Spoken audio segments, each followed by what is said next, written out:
Hi guys, today let me tell you how hackers got away with one of the biggest thefts in our history, robbing Bangladesh Central Bank of more than $80 million. It was all done online, and guess what? In the end, the money, the thieves all managed to vanish. So, in this podcast episode from Voice of the Customer, I, Vignesh Kumar, examine one of the biggest bank robberies in modern times. And we will try to find out how cyber hackers infiltrated the global banking system and got away with it. So, let's start our podcast on the Bangladesh bank heist. $1 billion is a lot of money. Your average consumer bank, like your local HDFC or ICICI Bank branch, is not going to have so much of money anywhere. Probably not even in their bank headquarters. So, your typical bank is out of the equation for hackers. They have to aim higher, possibly a Reserve Bank of India or something. Some bigger place that has a lot of money. In this case too, the robbers knew that national banks would have a large amount of money like this, like a country's reserve bank. So they started looking around for what national banks might be a good target. They chose the Bangladesh Bank. Bangladesh has a growing economy and is starting to really flourish, but it's still a developing nation and its central bank doesn't have the best security. It is the National Bank of Bangladesh. It's like the Reserve Bank of India or the Bank of England. It's like the country's bank. Okay, so the target is set now. This group has a special weapon. They are pretty good hackers. So the plan isn't to bust down the door, draw the weapons and shout, "Everyone on the floor, give me $1 billion. No, that's not an option here. Instead, the plan was to hack into the Bangladesh bank and transfer out as much money as they could before anyone could catch them. So the hack starts a full year before. I think it was in January 2015, the first email started popping up inside Bangladesh Bank. A few employees get the classic phishing email. I think it usually comes up with a zip file as an attachment. And as soon as you open the file, the system gets infected and the attachment tends to vanish. According to sources, 3 people opened the email in Bangladesh Bank and at least one of them got infected. So now they successfully infiltrate the network and now they must put the malware into action. So what they did was they created a backdoor entry into the bank's network. They created an encrypted channel so that they can pull data without getting spotted. And the final task for the hackers was to install a scanner which would scan and roam around the bank's network to fetch more data. So they spent a good amount of time understanding how the transfer system works, how the networks are mapped, and so on. So the hackers try and find where the money is lying. In this case, the hackers got to know that Bangladesh Bank has foreign currency reserve account with the New York Fed. And they also noticed that there are billions of dollars sitting there in the account. Now, you would know most banks use SWIFT to transfer money. It is the international bank transfer system. The hackers also knew that to get the money they need and to get into SWIFT, they need to do a series of transfers. So SWIFT, being a payment system, is actually quite secured and the hackers too knew it. So, what they did was they decided to infect a computer that can authorize Swift payments. So, the malware is again put into use and they successfully gain access to one such system. Now, here's the interesting part. Even after gaining all accesses required to conduct $1 million heist, the hackers patiently waited for the next move. The hackers studied the patterns of how the funds are transferred. They studied the transfer records. They learned how huge transfers are done, when these were done, who were they made to, what time did they do. All these minute things they studied in detail. They knew they had to blend these transactions with the normal ones, and they needed to make sure that they don't create any suspicions.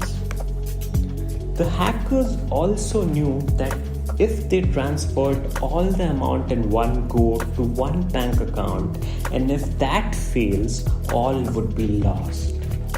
So they decided not to put all eggs in one basket, and they decided to break up this huge amount into multiple small transfers. In May 2015, hackers opened multiple accounts with RCBC Bank in Manila and a few around the world, including an account in Sri Lanka. Each one of these accounts just had the minimum balance which was required to operate an account. These accounts were also untouched until the day of the hack. So this again proves that these were just opened to facilitate the robbery. Now they have all the necessary things to carry out this major bank robbery, but still they waited for the right moment. They waited until Feb 4th, 2016. It was a Thursday in Bangladesh. A weekend starts on a Thursday in Bangladesh. So the hackers knew they have 3 days time.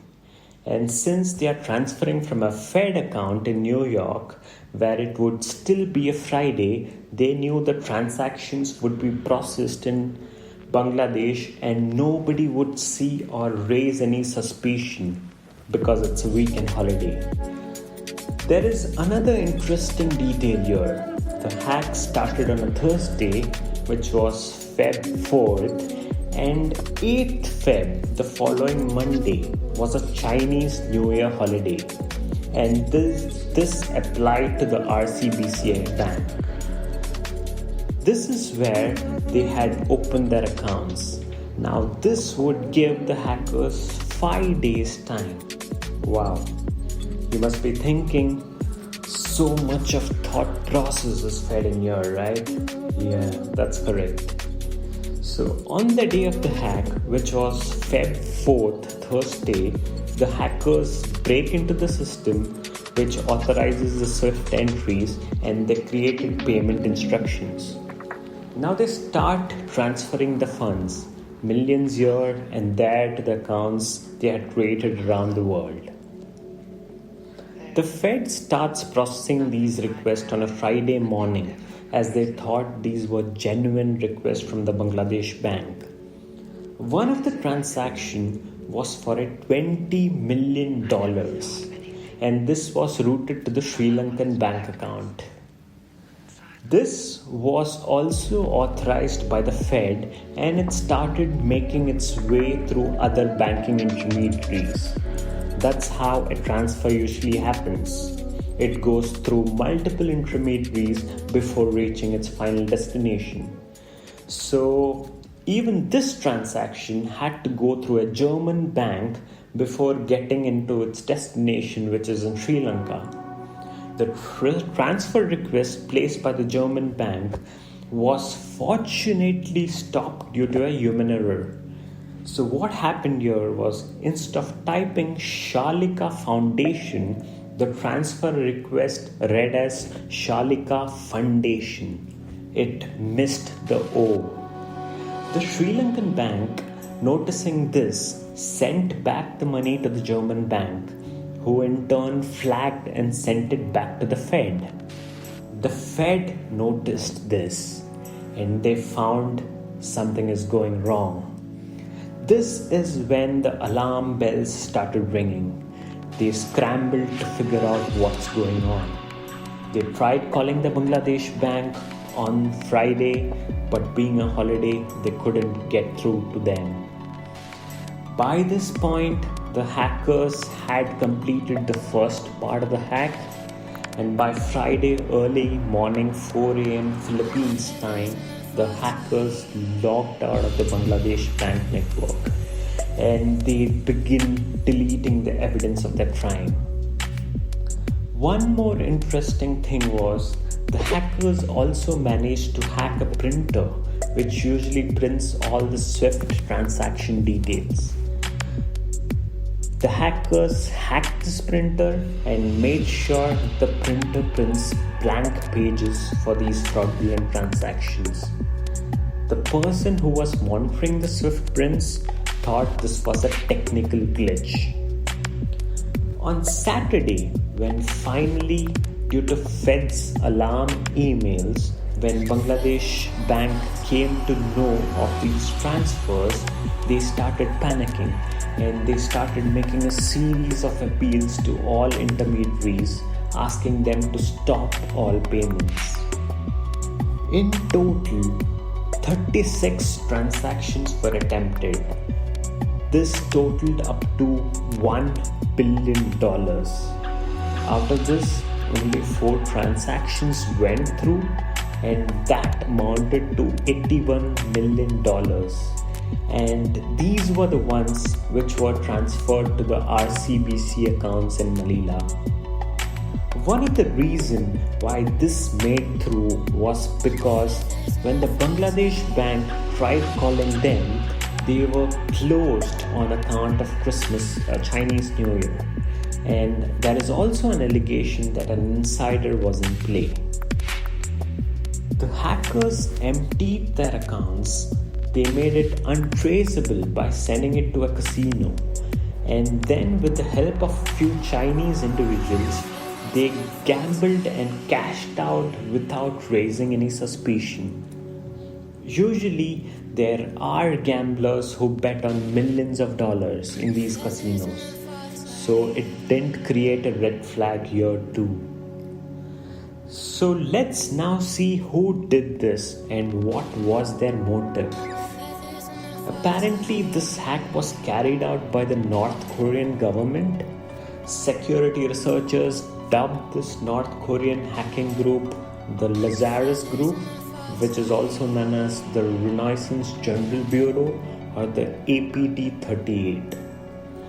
And yes, this is not the first time they have done it. Banks in Ecuador, Vietnam, Poland, India, Taiwan, and Russia have all been hacked, or either hacks have been attempted in these banks by the North Korean government. They have been hitting bank after bank, attempting to steal millions of our dollars.